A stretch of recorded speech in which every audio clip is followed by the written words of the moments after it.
UK house prices are set to crash as increasing mortgage rates start to impact buying power. Hello and welcome back to another video. I hope you're doing well. Now, there is a lot to unpack in this one, so I want to get straight into the video.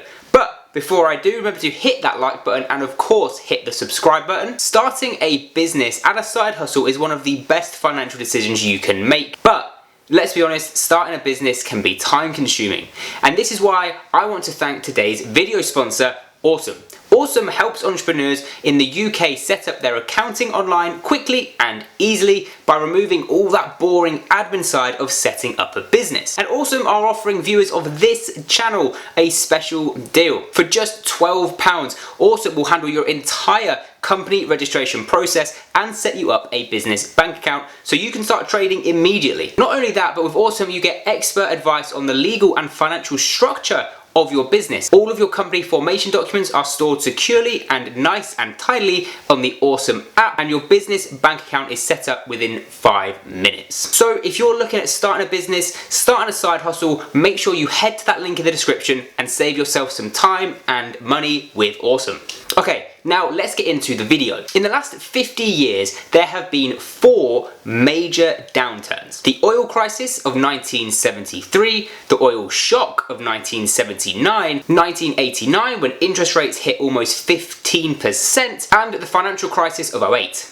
In each of these downturns, there were some consistent themes. Number 1, we had changes in interest rates. Number 2, we had rising energy costs. And number 3, policy mistakes. Now, I don't know about you, but all of these things sound eerily similar to where we are now. In 1979, the Thatcher government raised interest rates to 17% to combat inflation, which was steadily rising at the time. Now, it did its job, it did reduce inflation, but it had a negative impact on UK manufacturing exports, and interest rates then began to rise again towards the end of the 1980s, partly under the pressure of house price rises. Interest rates had gone from 17% in 1979 down to just 9% in 1982 and were back to 14.8% in October of 1989. Then boom, the financial crisis of 2008 hit. During this time, banks were happy to accept self-certification, so you could basically tell them how much you could afford instead of the reverse. Mortgages for 100% of the value of your home were just commonplace, and if you couldn't scrape together the money for a deposit, well, don't worry, because developers would give you the deposit and just add your deposit onto the price of the house. And everyone thought that house prices would continue to go on upwards, so it did not appear that there was a problem, until it was a problem. People were taking equity out of their homes left, right and centre for home improvements and other luxuries like a new car, a new caravan, a fancy holiday, and interest rates were steady and house prices were continuing to shoot up. Then the banks stopped lending to one another and there was a credit crunch. This led to a catastrophe in the UK economy. In an attempt to stop the economy from just completely tanking into a massive depression,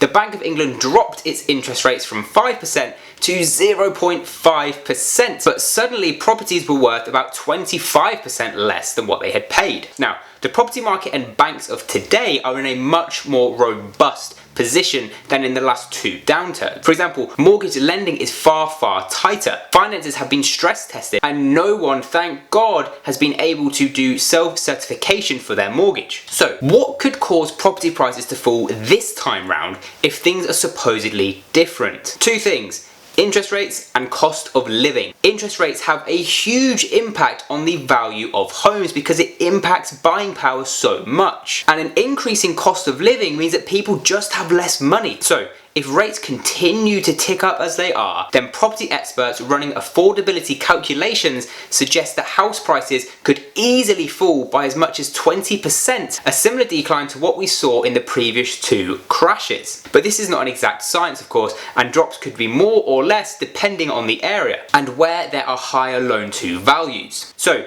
there are 2 groups, in my opinion, who I think are in particular danger of a crashing property market. Group number 1, first-time buyers who have already stretched themselves to buy a home. And number 2, we have those who are part of a shared ownership scheme, so paying mortgage and rent. These guys in particular are going to be hit by 2 things: increasing mortgage rates and increasing rents, putting a further strain on their finances. So where is the property market now? Is it about to crash, or are house prices going to continue to rise? Well, Despite interest rates continuing to increase with further interest rate hikes in the future, and the cost of living crisis continuing to worsen, ZOOPLA has actually reported that property prices increased once again by 8.1% in the 12 months to September, bringing the average price of property here in the UK to £296,000. ZOOPLA's research also found that the number of homes with price reductions have increased, with nearly 7% of homes listed for sale seeing asking prices cut by as much as 5%. We are also starting to see buyer demand drop off,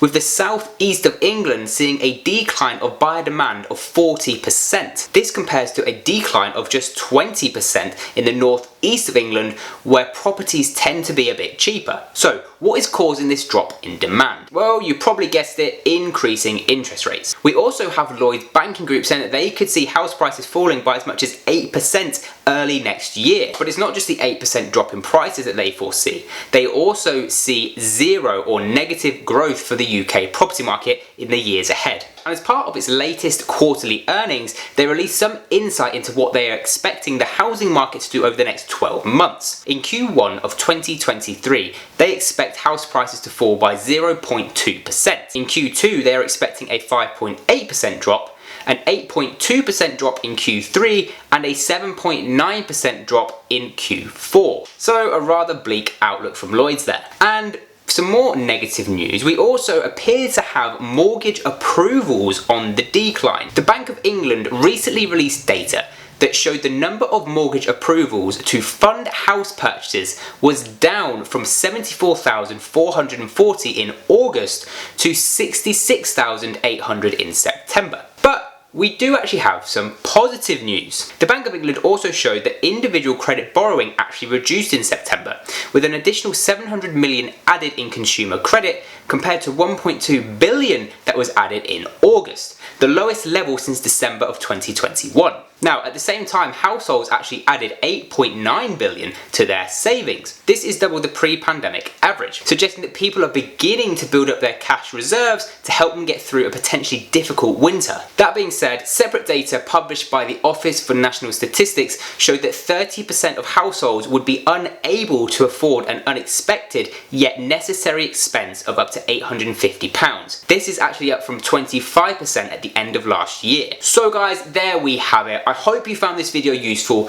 If you did, remember to hit that like button, hit the subscribe button. We are nearly at 300 subscribers, which is just amazing, so thank you every single one of you for your support. And while you're there, check out the link for OSOME in the description. They're a great company, and if you're looking at setting up a business or a side hustle, which I think everyone should be doing, they are a great company to help you get started. So guys, until next time, stay safe, and I'll see you in the next one.